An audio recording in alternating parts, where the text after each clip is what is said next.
My husband and I, along with two couples we're friends with, all early mid-40s, decided to go on a backpack/hammock camping trip. All of us, except my husband, are experienced campers. I was very surprised he wanted to go, but also happy he wanted to participate in an activity I enjoy. Before the camping trip, we all met up multiple times and discussed what to bring and agreed we needed to pack as lightly as possible. We would be carrying everything in backpacks and sleeping in hammocks. My husband also agreed with this. The day of the trip, my husband packed 8 outfits, 5 pairs of shoes, 4 pairs of swim trunks, and 5 pairs of pajamas, along with an inflatable queen-size mattress, matching sheet and comforter set, battery-operated air pump, portable white noise machine, laptop, tablet, portable hotspot and charger. There was some other stuff, but I don't recall what those were. Naturally, he packed more than anyone else. When we arrived with our friends to our destination, it was a several-mile hike to where we planned to set up at. My husband started trying to delegate to the others who should carry what of his stuff. I told him we all agreed that we'd each carry our own gear and that meant he's responsible for his. He argued back, saying he had more than he could handle and needed help. I reminded him that he knew how much to pack, there would be lots of hiking, and he didn't bother to use a backpack but instead 2 full-size roller suitcases. He told me I'm being petty and he's new to this, so give him a break. He then tried getting our friends on his side by pointing out how it's his first time camping and he didn't know what to do. I interjected and said he'd been part of all our meetings to prepare and he'd heard everything that was said and chose to disregard it. I then encouraged our friends to stick to our agreement of everyone carries their own stuff and said it's not fair to me or anyone else in our group to put extra burden on ourselves by carrying my husband's stuff because he made the poor decision to grossly overpack. After a short debate, everyone else ended up agreeing with me and my husband had to carry his own gear/stuff.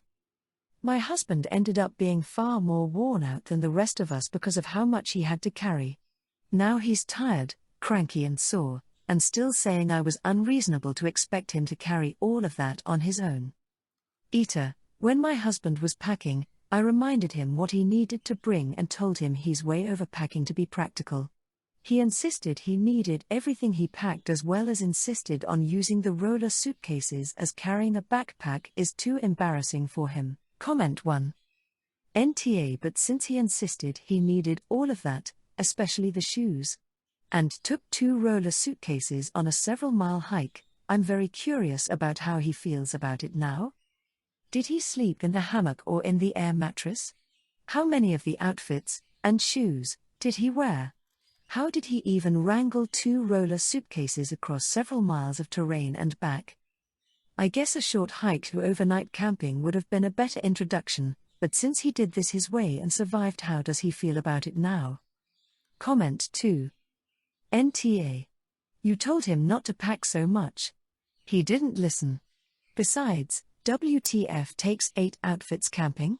3 tops, 2 bottoms, 1 swimsuit if you have to have it. Lots of socks, but socks aren't heavy. If he can't handle not having clean clothes for every day, camping is not for him and he shouldn't have gone. And bringing a suitcase instead of a backpack is the height of hubris and idiocy. He better never venture out on his own. He will not survive. BTW, his other lack of respect for you in this case makes me wonder about the other ways he doesn't respect you and why you stay with him in spite of it. Comment 3. NTA. I thought my husband was bad. When we go down to Disney for a week, he'll have 2 pairs of jeans, khakis, shorts, 2 swim trunks, 4 pairs of shoes, 4 to 5 t-shirts, 5 collared shirts, and it goes on. We always do laundry when we go. I take a swimsuit, 2 pairs or lightweight pants, 4 shirts, 2 bras, 4 pair underwear and 4 pair socks. I take my meds, a bag and some flip-flops. I wear my sneakers on plane. I can fit all my stuff in a bag I got on Amazon that fits under the airplane seat, personal item. Dude will fill the suitcase before I put any of my stuff in. I always take about half of his stuff out and he never misses it. I work in an intense, unfulfilling job 6 days a week. My wife has not had a paying job since we got engaged 16 years ago. 7 years ago, I quit my Change the World job, which paid little, but conferred distinction and a sense of doing what is right, for a mercenary, awful job I hate, but which pays 10 times as much. My wife enthusiastically supported, indeed urged, my job change to the higher paying but awful job. For a while I held it all in, but over time, particularly recently, I've told her clearly that this job is leading me to an early grave. It is awful, the people and crap I deal with every day. It is immensely stressful and not rewarding in the least. But of course, as the pay rolled in, our standard of living increased, and the amount we spend each month is eye-watering. Last night, at a cocktail party with my friends, my wife got drunk, and on the way home, tearfully told me that I just don't understand her, and that what she truly needs to feel fulfilled is a horse. We know many people with horses. After a few questions, where she kept replying that this horse or that wasn't good enough for her, our discussion devolved into shouting. I view this as a pretty simple thing. I want to go back to a job I like someday. I'd like to reduce our spending so I don't need to work until I'm 80. My son wants to visit Madagascar. My point is that people's wants, practical, not working until I'm 80 in an awful job, or impractical, visiting Madagascar, are often placed aside. Also FYI, I don't have any hobbies. So it's not like I'm spending money on cars or something and then telling her that she can't. I should add that we live in the suburbs of a big city. We do not have a backyard where a horse can graze. We would need to first buy a special breed of horse she demands for tens of thousands of dollars, pay for feed, veterinary, stable, insurance, etc. We're talking hundreds of thousands of dollars. Another stone in my backpack. Basically guaranteeing that I will never be able to do anything else. I view this as her saying, in so many terms, well, I want to be fulfilled, but I don't give a shit about your stress and fulfillment. Comment 1. NTA. Tell her she can get a job, and when she has spare money, after she's paid her share of the household expenses, she can spend it on what she likes. In the meantime, you need to lay out a solid plan to change your work-life balance and do fulfilling work. You don't have to sacrifice your happiness so that she gets to enjoy the perks of disposable income. As the balance of your life changes, so should each of your roles, and that means if you are starting to feel burnt out, she needs to pick up some of the slack. Comment 2. I am so sorry. Just out of curiosity, what would happen if you didn't shout at each other, but did ask, why do you get to be fulfilled, and yet I don't? Shildavo, but you can stick to it. I'm genuinely curious.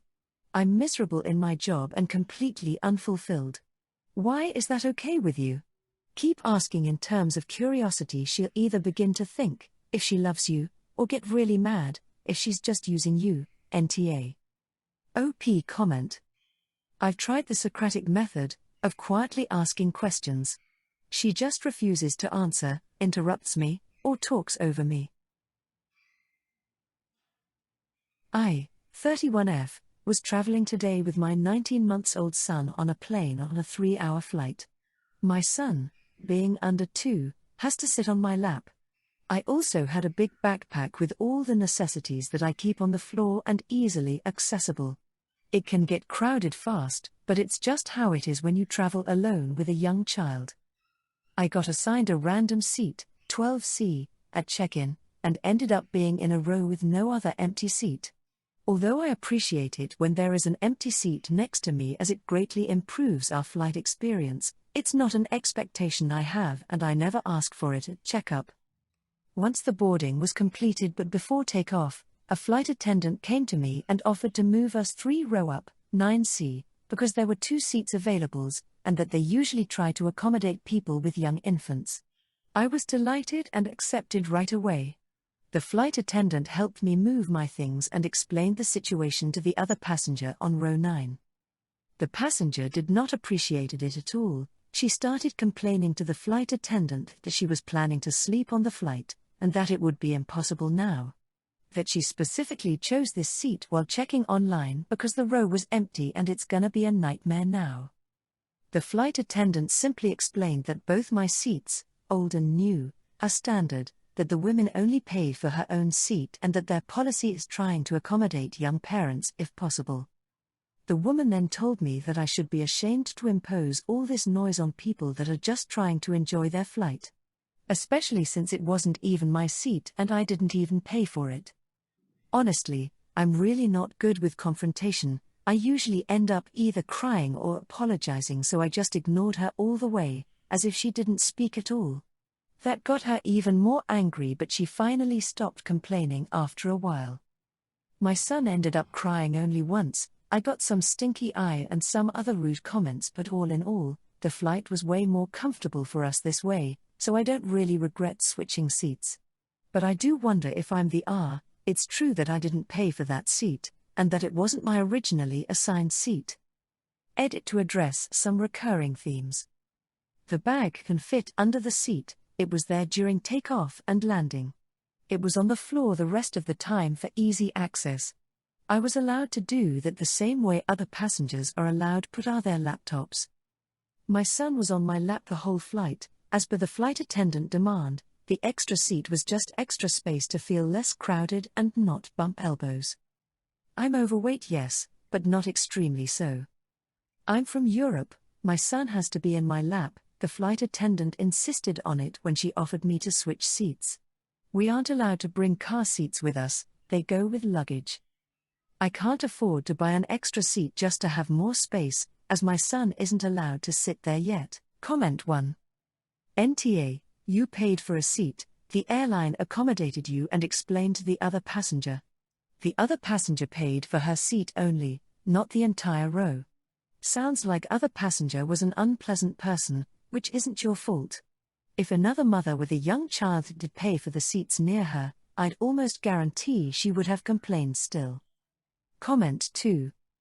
Honestly, was going to say NTA but saw your response to the info and I think ESH. I have 2 small kids but we buy them seats and put them in car seats. That way the stuff can be spread amongst the seats and they aren't potentially impeding anyone else.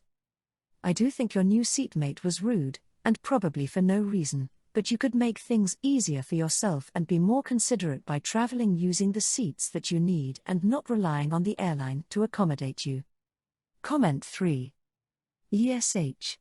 Sleeping comfortably on a 3-hour flight is not something she's entitled to, and she should have STFU after the flight attendant responded to her and not turn to you to try to harass you into moving. But, you don't need your whole house on a 3-hour flight. If it doesn't fit in the overhead compartments and below the seats, it should not be a carry-on. Come on, you can pack 3 diapers, not bring the whole changing table. Or maybe even split into smaller bags. My wife and I have a 2-year-old daughter, let's call her Anna, and we're currently on a family vacation in Hawaii with my parents and my in-laws, 7 people total. We are staying at my father's timeshare, which he periodically invites us to. The 2 pairs of grandparents adore Anna and seem to get along with each other. Anna is undergoing potty training right now, and as with all potty training, there are occasional accidents. We arrived in Hawaii 2 days ago, and she had quite a few accidents, I suspect because she's dealing with an unfamiliar place and new people. Right before dinner, Anna had an accident on the pull-out sofa, which necessitated a call to housekeeping to swap out sheets and cushions. My dad wasn't happy. When all 7 of us sat down shortly afterward for dinner, my dad sat down and the first thing out of his mouth was, "Anna is out of control, isn't she?" Bear in mind Anna was sitting right across from him at the table. I let it slide and continued eating, and my wife said something to try to brush it off. Then, my dad suggested that we put Anna back in diapers and that she not be allowed on the bed or the couch. I responded by saying that I didn't want to do that and that potty training is a process that has highs and lows. My dad then remarked that it would be problematic if she had an accident on the carpet because it'd be hard to clean up. In my mind, I thought to myself, so you don't want her on the bed, couch, or carpet, where is she supposed to hang out the whole time, the bathroom? At that point, I was frustrated and said something to the extent of, if Anna's accidents are too big of a problem, we can always find another place to stay at. That's when my dad blew up. He accused me of threatening him and of being disrespectful. It seemed that he took my suggestion as a threat of leaving, and he made very clear that he felt offended. He also said that I needed to be careful with what I say and show respect to your parents. I responded by repeatedly telling him that I didn't threaten him nor intend for him to be threatened. He responded that it doesn't matter what your intent was, because I feel threatened. At this point I was really upset, so I said something I probably shouldn't have, remarking that he was too easily threatened. My dad then demanded that I apologize to him. I didn't feel that I had to, but I half-heartedly apologized because I wanted the argument to end and because it was making things super uncomfortable for my in-laws who were also sitting at the table and eating dinner through all of this. Later that evening my dad pulled me aside again and lectured me further about the argument. It seemed that the whole blow-up happened in response to my remark that we could stay elsewhere if my dad couldn't tolerate Anna's potty training accidents. Comment 1. Come on, you could keep her in pull-ups during the trip. Why refuse to avoid accidents when you aren't in your own home? Soft YTA for imposing your child's accidents on your father's furniture, etc. when there is a simple solution. Your father calling your daughter out of control is total R, though. LOL such drama. Comment 2, YTA. Don't work on potty training on vacation, in someone else's home. Put the kid in diaper or pull-ups and resume at home.